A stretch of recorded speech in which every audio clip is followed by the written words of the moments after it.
Hi guys, welcome back to episode 2 of Behind the Bar podcast. Marsh Thoughts in the building.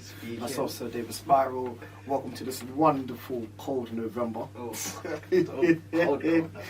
Weather has not been the greatest, but we keep it moving, we keep it safe. So what we're going to do, we'll quickly have a discussion about our overall kind of last 2 weeks. And then we're going to jump into what the episode's about, which is myths and reality. Myths versus reality. Sorry. But yeah. So as you see, guys, we've got Franklin and Sons in front of us. We went to their soft launch, is that what you want to call it? They came out with a new soda, Yuzu, which is beautiful. We had a couple of, we had, 4 cocktails now? Welcome drinks, plus 3 cocktails. That's on our social media if you want to check it out. Obviously, we're still repping still gin.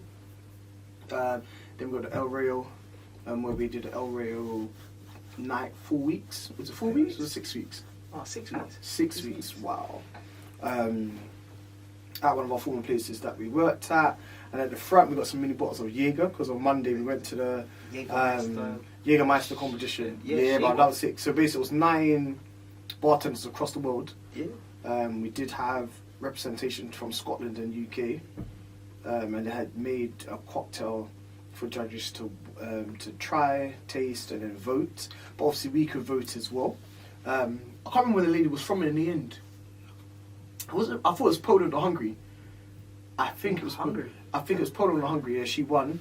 She won £3,000, and the next one was a guy named from Spain. He won. Was that the honeycomb? He won a grand, and then the other one was 100. What I was surprised about, you see the guy that did the forage one, the one with the spray. I thought he would have been in the top 3. That's what I thought. I thought he made the top 3 because he put effort into that. So this guy, he created like I think it was a mushroom something mist, and he sprayed the whole venue with it, and then we just felt like we were back into the forest. He talked about his cocktail. Like I genuinely thought he would have won. Not one, but made it in the top 3. But each their own. Happy birthday to all the Scorpios. Of course, as we know out here. It's the best month of the 12 out there. But yeah, then Jaeger blessed us all with like mini bottles, and we were able to try some of their cocktails. Yeah, drank some of the cocktails. Were actually very good. And then we had an open bar from 9:30 till close. Yeah, which is beautiful. So yeah, that's the last 2 weeks, and that's what we've been doing. Viewing some venues for potential event in February. So yeah, guys, man, as I said, like we are getting there slowly but surely. Now, the title of today is Myths versus Reality. And these are things that I kind of found online or on Reddit that people ask bartenders about. One of the things, is it a myth or reality? Bartenders remember everyone's names and drink orders. Huh? So... Wait. Yeah. Telling me I have to remember everybody's name? No, but I like doing that though. That's me personally. Like, especially if it's a regular. No, if it's a regular, yeah. If a person's come like there for the evening and I've ordered like 2-3 drinks, I genuinely try it, and especially if I've served them, I'm like, do you want to say them again? I'm like, oh my god, yeah, thank you so much. Oh, you remember? Yeah. Like, do you know what I mean? Like, that's for me personally.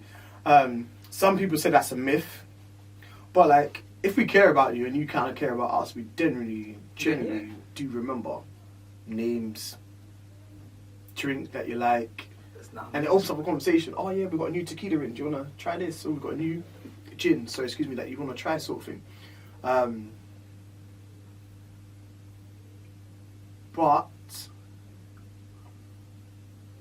not everyone needs to. That's me personally. Like if I run my own bar, would I expect everyone to remember everyone's name? No, but I just think having that information is good. There's a clip on social media from Bear, I think season 2 or 3, when the lady's in the kitchen and tells him to move to the side and shut the fuck up for like 2 minutes, and the timer's going up for 2 minutes, and she's calling out all the orders and they're just repeating, yes chef, da da da da da, and then he's like, oh, I get it, I understand now. The more information you have, the more knowledge you can have. Of course, that's correct. And obviously, if you know it's someone's birthday or anniversary or something, like you remembering that or you just showing them appreciation, like remember that is beautiful in my eyes. Do you know what I mean? But that's when we find that information, not when you type it out. Oh yes, my name is Maria Joseph. Just to let you know, it's my wedding anniversary. I would like a Victorian sponge cake with a bottle of champagne. And you're like, okay, are you paying for this? Or you expected us to give it to you for free? Do you know what I mean? And people complain about pricing in bars. Maybe that's the reason why. But It's true. all those people that have decided to request for free stuff. Do you know what I mean? Now it's time to make that money back. Now, another thing that people have asked about is myth or reality. Bartenders earn huge tips every night. No. It depends where you're working. Yeah, and what do I mean? Do I mean cash? I should have brought it out. Do I mean cash tips or tips? Or tips? Yeah, that's different. For me personally, it's no, not really. Because now cash is Yes, that's not really reality anymore. because cash is That's going, dying. and now see now no disrespect, like, it's kind of like service charges and tips are kind of shared between everyone depending on what company you work for. True. Like they tip you a tenner, but there's 100 people. Like you're in a deficit in tips. Do you know what I mean? So is that something where you really? But then depends, like if you get cash tips from some of the nice customers that you may serve.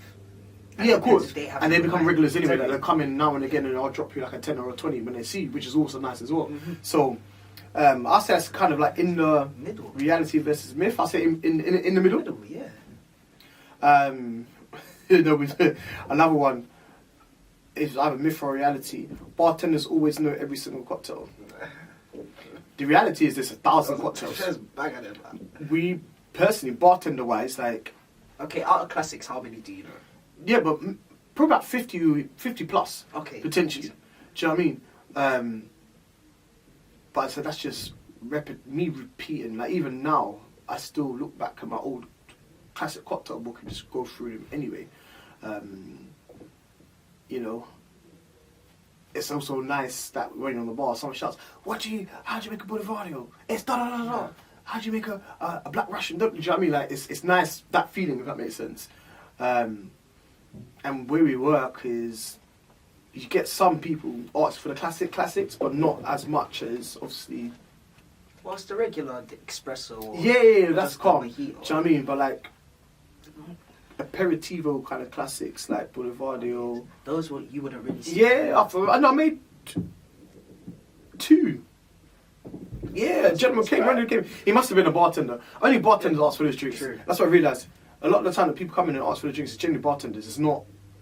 Just normal people. Yeah, do you know what I mean? That's very true. Like it generally is bartenders, and I'm just like, oh, okay, and that's how I open up another conversation again. Like, oh, how do you know? Oh, yeah, some of my classic cocktails. I work at. Like, okay, cool. So you're a bartender too. So those sort of things I group on. Like it's different, but it's it's good. But knowing all the cocktails, there probably is. Bartenders. It's just what recipe you're using. Yeah, that's correct as well. Because like, every recipe is different. It's like I said, my type can be made in 5 to 20 different types of meats. Obviously, I mean, here can only be made one way, rum, lime juice, dollar. However, some people may use different type of rum. Some people might not use white sugar. Sure. Some people might use gum. Some people use brown sugar. So in the end of it all, like, if we're going to like the classic, even like the classic porn star martini, like everyone has their own version of it. There's too many versions. Oh, do you see what I'm saying? And I know about 9 to 10 different versions from places that I've worked at. Do you know what I mean? So, same thing like espresso martini when you think about it. Some people use vanilla vodka, some people don't use vanilla vodka. So, yeah, man. Another thing, bartenders are only there temporarily until they get a real job. They're the real bartenders, though. Jesus. That one kind of hurt my heart. How dare you say that? Reality. This is what it says. Bartending can be a serious career with pathway into management, beverage director, consultancy, etc. Okay. Why do people still think bartending isn't a career? Now, as some people know, I come from a mother that is African, so it's either doctor, lawyer, Yeah. businessman. That's really about it, bruv. not even dentistry. She was dentistry, you know what I mean? Bro, do you know how bad? I remember. I don't know if I can tell the story. It doesn't really matter anyway. I remember when my granddad was still alive, and my uncle told my granddad that he went to a police officer. Like the way he just looked at him, like, what? He's like, hold on. What do you mean? No, You're doctor, no lawyer, no. I'm like, no. I said, no, I'm going to the police academy. Obviously, graduated, did his course and that lot. Now he's a detective sergeant. He got an award for the community. What he's trying to do, build bridges between racism and the community. He got some award from the king. I was about to say Queen there, but God rest his soul. But the king, do you know what I mean? So like he's up there. Do you see what I'm saying? And then I remember when I told my mum, I'm not gonna lie, bro. About that face. Guys, the profession I wanted to be. It's so good that my mum don't watch this sometimes, you know. One of my aunts probably see this and be like, Bro, man wanted to be a sex therapist when I was younger, bro. Huh? When I was 16, 17, bro, man wanted to be a sex therapist, bro. What possessed you? I don't know what possessed me, bro. I was like, you know, we don't talk about sex enough, like, it's like it's some taboo subject, bro. Do you know what I mean? Like, why can't we talk about it and be like, hi guys, like, do you know what I mean? You know, people like, but think about it, people cheat because they don't get enough sex, or they don't get what they want from their partner. I don't know what, we're veering off the conversation, but I'm like, well, people just talk and be open and honest. I like this, I don't like this, you like this. So I was like, okay, maybe there's they get paid something like $350 an hour, bruv. Huh? Thank you. And you have 10 clients, that's 3.5. Plus 2 hours per client. Brother, this is what I'm saying. They're getting paid the same as Parliament. An hour. That's... Why are you telling me? That's what I wanted to be. But anyway, that got beaten out of me. I studied business management in music. But then I was in hospitality, just kind of took everything away and I just learned the business, rising up. And now look where we're at. We're in a consultancy kind of level, still doing our thing, still building up the brand and that lot. But, you know, it can be a real career. But I just don't think they take it as serious in the UK as they do... Like in America. Or like in America or even like the European countries. Yes, true. Because even in Asia, like some of the top best bartenders are Italy as well. Are Asian. Do you see what I'm saying? Very true. Yeah. Do you know what I mean? So, it's crazy. But anyway, yeah. That's an interesting watch. Another one. Bartenders judge your drink order. Yes, we do. Yes, we do. Guys, I am a drinker too, by the way. So no more peach districts, please. I'm tired about bitter drinks.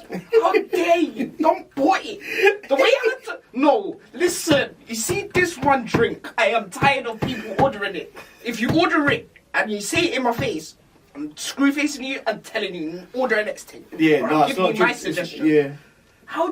Listen. We judge. Sir. We judge. Yeah, we judge. Heavy. People trying to be skinny by saying, can I order a vodka soda? What? Or can I order a vodka lemon and lime? And then you ask, you want fresh lime or cordial? Like, I can get cordial. I'm like, okay, you've just whacked up your calorie. Yeah, right. That makes sense. Do you know what I mean? Like... It's true. I had one guy order a vodka Red Bull, explain to me we don't do Red Bull, we do kick. He was like, huh? What's kick? It's energy drink. It's energy drink. It's the same thing as Red Bull, bruv. Same levels, it's just a can. Do you know what I mean? And then what makes it even worse is he was like, oh, this is actually better than Red Bull. I'm like, there you go. It's just because of the marketing, guys. Like, I'm not saying nothing wrong with Red Bull, by the way. I drink it. Drank it many times. You know, do you know what I mean? We've been through a lot. And people who watch this know that me and Red Bull are best friends, but I'm a monster man now, so... yeah. Oh man, my Tesco Club card page was just energy drinks, sweets and flowers, bro. If you know the story, you know what it's about. Okay. But yeah, man. So do we judge? Yeah. Yes. Heavily. Guys that come to the bar and ask for like a porn star martini and strawberry daiquiri and that lot, then ask to be put into a rocks glass because they don't want to look girly by having the glass, bruv. I didn't know glasses had gender rock.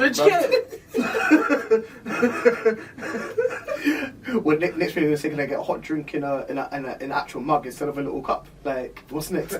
So anyway, yeah, like, as I said, like it's just. But that's some interesting. Oh yeah, this is okay. The last one. Yeah. Myth or reality? Bartenders see everything. And the quote underneath is, they see a lot, but they also handle 10 tasks at once and miss stuff too. I don't think we miss stuff. I don't miss stuff. I don't think I miss stuff. Especially the bars that we're working, like, you have to look up anyway. So you always see. Yeah, true. Do you know what I mean? So you always see. Like, when you think about it, like, oh yeah, guys, yeah, security, the lady at table 13, we need to deal with her, please. She looks a bit drunk. Okay, no worries. Yeah, that's like, true. We do see. Do you know what I mean? Like, you genuinely, because you look up and you yeah, we multitask 10 to 15, but we still got eyes, like, your eyes intake quite a lot. It might take a bit longer for your brain to process it, but you still see it. That's true. So that's how I see it in my mind. So in my mind, I'm like, okay, cool, like, well, go on. Do you know what I mean? So I don't think that's a myth. I definitely think that's a reality. Like, bartenders do see a lot. Like, and plus people do a lot. People try everything, man. Yeah. Like, I have watched you stick chewing on under the table, and you see me watch you, and you still try and stick it underneath. Like, make that make sense. Or like, I've seen you, like, do you know what I mean? I've seen you throw up when you're sitting. Oh no, I don't. And then you still continue to drink and act like, oh, that wasn't me. Huh? But you got vomit inside your mouth, so who was it? Do you know what I mean? Like. So yeah, do we see everything? Yeah. I'll say 99% of the things we see, but the rest is what is. Do you know what I mean? So yeah, that's basically. They have some other things in here, but it's nothing much. Another thing they had here is, bartending is easy. You just make drinks. I disagree with that. You sure? It's That's easy? a myth, bro. You think it's just making drinks? You know how to open up a bar. It's no. you know if something goes wrong in a bar and you have to deal with it, you deal with it. Listen, if no taps are working from certain o'clock and there's no Guinness, yeah, you're pissed. You see closing if you don't have the recipes for the next day. You're finished. Did you get it about bartending? It's easy. But even like everything that we do in general, like the customer service aspect of it all, like we deal with. Okay, let's not talk about weekends. Weekends is different. Even if you talk like Tuesday, Wednesday, Thursday, yourself personally, you probably served or dealt with 100 different people. That's 100 different needs. True. Them 100 people wouldn't have ordered the same drink. So you're then catering to their needs. Some people don't want to talk. Some people just want to say, "What do you like? I want this. Thank you very much." There's other people that want to chit chat. You might not be in the best of moods, but yet you still have to deal with them, reciprocate the energy. So if they give you that energy, like, "Oh my god," you have to give it back. Like, you can't not do it, because then they're gonna be, "Oh my god, you don't care about how I'm feeling." But I don't want to care about your feeling, because in the end of it all, it's transactional. Like, let's be real out here. You come in for a drink, you pay for your drink, you leave. But the guest experience and the service that we do beyond that is part of our job role. Do you know what I mean? Like, it's not just about making. If it was about making the drinks, bruv, man, wear a mask, bruv, and just make drinks and just. Let's keep it moving, bruv. Call it what's the kitchen place called? Trap food, innit? So you call it what? Drink trap Yeah. drink, bruv. That was Drink traffic, you know. where we are on Punch Deagle. No, Can't taste the rum. You just put the mask up. What do you say? Oh man, yeah, we love that one. But yeah, guys, myths and reality is a different thing with bartending. But as you can see, like, most of it's kind of in the middle of the spectrum. That's for me personally.